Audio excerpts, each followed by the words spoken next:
Go ahead. Let's just go. Come on. All right. Vamos. All right. Hey there. My mic working? All right. That's a bigger room. Check mic What's 1, up? 2. Is the mic working? All right, good. Francis, I think you're here. Look out. All right. Oh, BJ's here.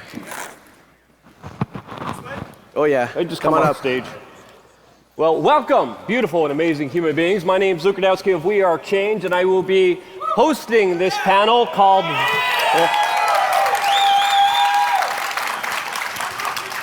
Oh, thank you for having me. Thank you for the no Luke, we puke. I appreciate that very much as well. If you don't know about me, I'm an independent journalist. I started out my career very young. When I learned pretty much that almost everything in our society was an absolute lie, I decided to try to personally fix it by going up to those who I thought were personally responsible. And I had a video camera and I went up to David Rockefeller, Lord Jacob Rothschild, Henry Kissinger, Zbigniew Brzezinski, Tony Blair, Bill Clinton. And if I never got a satisfactory answer, I usually just ended up calling these people globalist scumbags. And I ended up calling a lot of people globalist scumbags. One of my favorite confrontations that I think is relative to this particular conversation was with Ben Bernanke. I remember randomly falling into this private event where we had all the Federal Reserve chairmen along with the Treasury secretaries in one place. And I remember seeing Ben Bernanke there after the 2008 financial crisis. And I went up to him and specifically asked him, how does it feel creating one of the biggest banker bailouts in human history, conducting the largest transfer of wealth, giving $1 trillion to your private banking friends while everyone else is struggling out there to live? Ben Bernanke was a little surprised by that question and then literally tried to take the recorder out of my hand and rip it out of me. Here you go, Thanks. BJ. Kill me. At least it's not minus 40 degrees and icy while I'm doing this, so.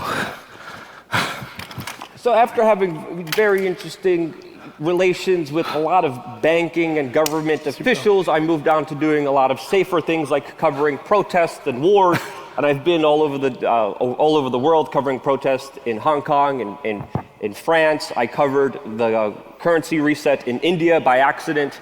That was not fun. I covered the war zones in Somalia. I covered how Bitcoin was twice the value in Zimbabwe.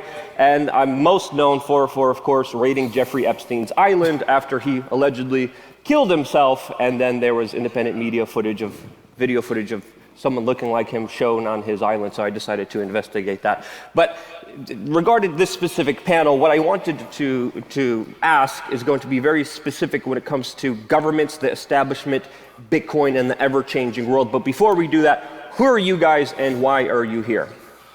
I'm Benjamin Dichter. I'm one of the leaders and the spokesperson for the Canadian Freedom Convoy. Thank you.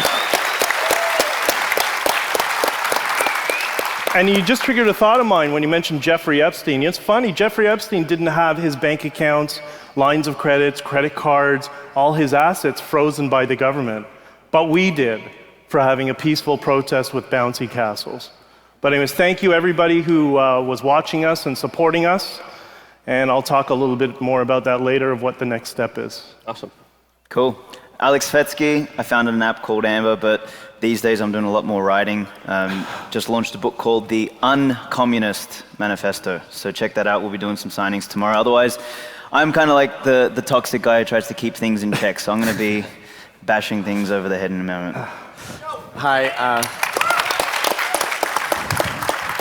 I'm Francis. I'm the founder of Bull Bitcoin. I got into Bitcoin to destroy the Bank of International Settlement and to bring an end to the era of central banking. And then I got interested in, removing the power from governments into the hands of the citizens and decentralize the governance system.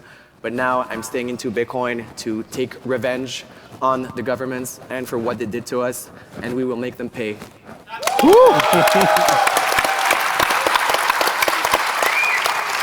I'm Giacomo Zucco. I represent the diversity quota because I'm the only guy on this couch without a six-pack. So and I'm the tallest. So I'm looking forward to discuss wartime Bitcoin. Yeah, this is definitely a powerful panel. I hope there's not a drone strike that's going to take all of us out. This would be a big loss to the freedom community. But I would start off by saying I think it's fair to say that there's a war on for people's minds, but I would even go further and say that there's a financial war happening right now by a lot of big banks, central controllers. They're launching bombs of inflation. Some people would call it a controlled demolition of the economy in order to, some people think, bring on the Great Reset. What role do you think Bitcoin plays in this? Will it be a net benefit? Will it be a negative? And how do you see it with the ever-changing society as we're seeing very drastic changes to our daily lives? Go ahead. Well, I think our experience in Canada was the primary use case that proved the fact that Bitcoin is the life raft. If you want to get away from this craziness, then tell all your friends and families about Bitcoin. Show the videos that we have of truckers who were sitting there in the cold for 3 weeks, where the government tried to starve them of fuel and to freeze them and their families, where the Bitcoin community came together, printed a bunch of paper wallets, and started distributing to those truckers and say, thank you for saving our country. Everything else was locked down, but the government wasn't able to stop Bitcoin. And a special thanks to Nunchuck Wallet for that epic troll of the Ontario Supreme Court ruling. It was great. Yeah, look, I mean, the thing we have to realize here is that when we talk about freedom of speech, the only freedom of speech that matters is the freedom of expression. Like, words are cheap, talk is cheap. What actually matters is where you put the product of your labor, like how you choose to express yourself. And the line that actually matters is where the product of your labor, so your money, how you can actually spend it. The only game in town is Bitcoin. So I said this last year and I'm going to say it again. It's the line that will separate slaves from serfs. Sorry, slaves from free people, is Bitcoin or slave coin, and everything else is slave coin. And to the point of wartime Bitcoin that we're discussing here is that during wartime, we're going to have governments to battle, we're going to have central banks to battle, but guess what? We're also going to have a whole lot of fucking shitcoiners to battle. And as much as I love the organizers here, like, the larger these communities get, the more we get infiltrated with fucking retards who come here and try and shill their own shitcoins. Because at the end of the day, the whole invention of Bitcoin is to take the money, which is the thing, how we measure our interaction, our resources, our time, our effort. That fucking game needs to be fair. That's what we all are craving for, because when the game is fucking fair, we can become the best versions of ourselves. So long as anybody can issue the money, they are the overlord. And that's the fucking problem that Bitcoin solves. It places the money out of all of our hands. No organization, no institution, no government, no group, no fucking nobody. It's in the physical laws of the universe. That's the fucking 0 to 1 moment, and that's what we're here to fight for. That's the fucking wartime that I see.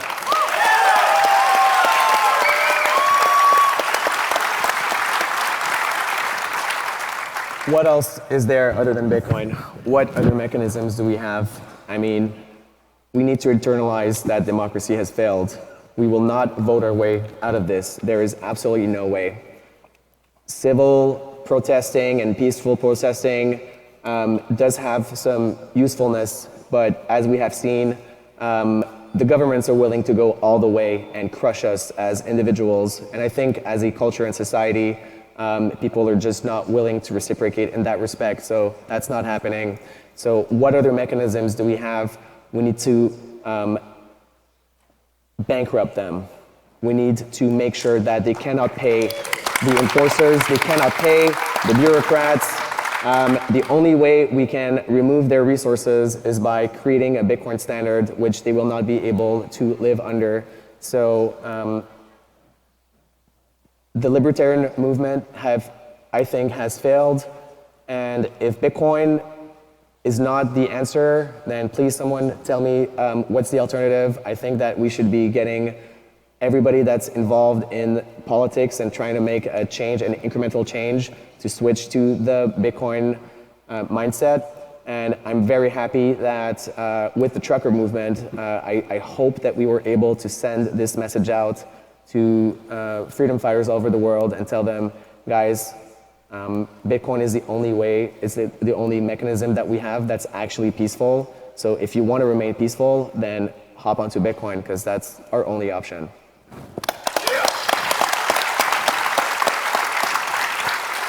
Yeah, I think that war-like terminology tend to be abused as a metaphor. Like we always say, war on Bitcoin, war with banks, war with commercial banks, central banks. But now we are getting closer to the point where we actually have to discuss literal war. So there are some wars already, like there is one in Ukraine right now. You have people escaping from Ukraine using Bitcoin because their bank accounts are frozen. And then you have people that just happen to be born in Russia and they get their bank accounts closed and they have to use Bitcoin as well. And now you have the nation states themselves receiving Bitcoin donation in order to buy weapons. So the situation is transliterating into actual war, and what we are probably going to witness next, because the game theory there is very difficult to work around, will be a war on Bitcoin. Not just rhetorically, but literally. It starts with different issues, like you have the trackers, you have the people that are non-compliant with some healthcare mandate, then you have the Russians, then you have other people, then you will have, I don't know, the racists or whatever. But then eventually, when Bitcoin does it works, when Bitcoin does starve the central bank fiat system, you will see the full extent of a war on Bitcoiners.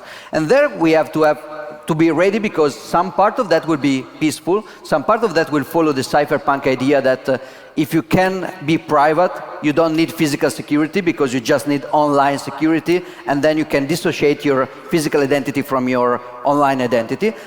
Part of that is possible, but we will also have to care a little bit more about physical security as well. That's why this talk about Citadel started off as a meme, as a joke, but now people searching for physical security among like-minded people that are not going to snitch them off to the cops. It's starting to become something that is less and less a meme, less and less a joke, and more an actual strategy. So we need... Bitcoin is solving the problem on the digital domain, but we still live in the physical domain.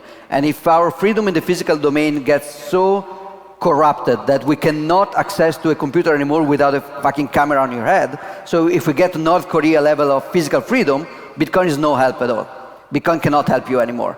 In order to use Bitcoin, you need to have that level of physical freedom where you can insert your private key in a computer without being spied upon, where you actually can take your open dime out of the pocket without being arrested. So you need to think about more traditional level of warfare as well. I remember seeing very interesting photos coming out of Ukraine of politicians crossing the borders with briefcases full of dirty fiat notes. And I'm like, what were you thinking? Yeah. Like, you're a corrupted politician. Have you not heard of Bitcoin? And Bitcoin is being used just like kind of any other technology. There's good people who use it. There's bad people who use it. My journalist was in Ukraine, and he used Bitcoin as a way to facilitate drivers, as a way to facilitate his news coverage on the ground there. And because the ATMs were shut down, the banks were closed, people couldn't get money in and out, Bitcoin was used as something that helps journalists literally do their job to show the world exactly what's happening. And this is the next question I wanted to ask you guys. What do you see as the next kind of threat against cryptocurrencies and Bitcoin, whether it's PR, whether it's the corporate media slandering it or attacking it? What are some of the biggest attacks, and what are some ways to help against these attacks and help spread important information? You want to go first? Let me go first, please. So the attack is cryptocurrency. Yeah. That's the fucking attack. Yeah. The easiest way to Trojan horse everyone is to pretend like you've built something technically and architecturally similar, and then add a fucking Wonder Boy.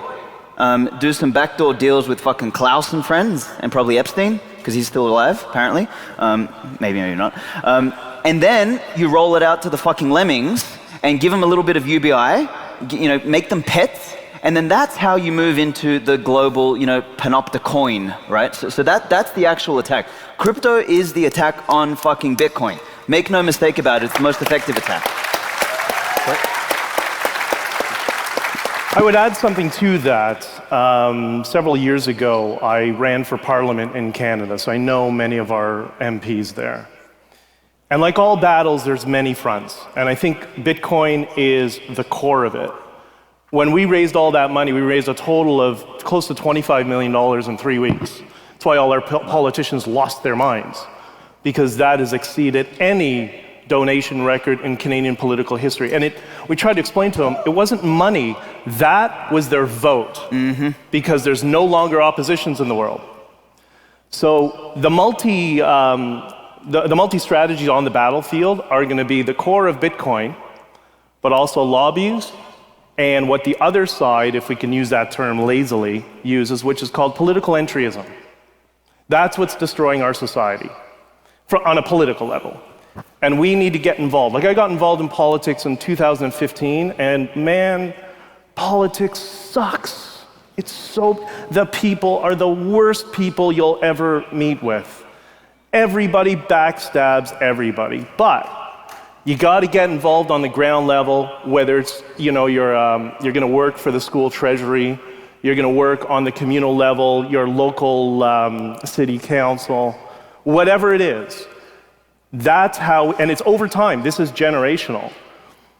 Also, one of the projects that we're working with some of the people that you know as well is finally the lobby community is aware of Bitcoin. If I went a year ago, I have a friend of mine, a very good friend of mine is a lobbyist, and I called her about 4 weeks ago after the convoy left, and I said, listen, I've met all these really prominent Bitcoiners who I've been listening to on YouTube and podcasts for years, like you. And is there an appetite for lobbying? Because the Bitcoin community hasn't come together with a concerted effort to lobby within parties. She said, give me a few days, let me talk to the CEO. Talked to him, their team. She came back, she said, yeah, now's the time.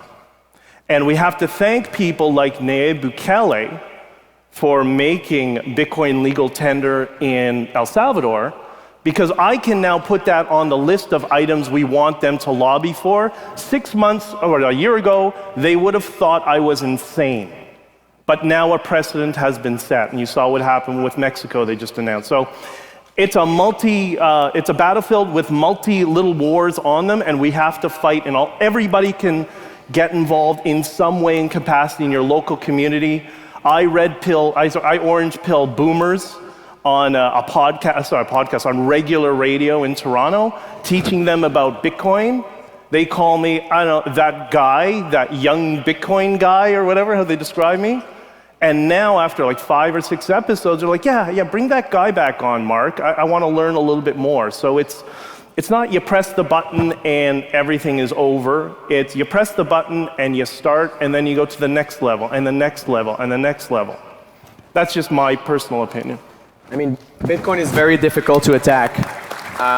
There have been attacks at the protocol level with people trying to change the rules of Bitcoin, notably the SegWit 2x hard fork.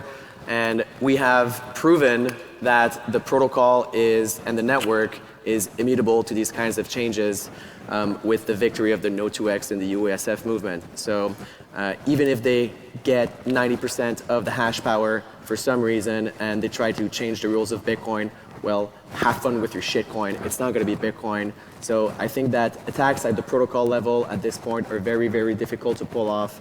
I'm sure a lot of people are aware that there are a lot of Bitcoin core developers that are very keen on making these fast and breaking or potentially breaking changes to Bitcoin. But fortunately, we run our own nodes and every node is sovereign, and we are able to defend against these types of attacks.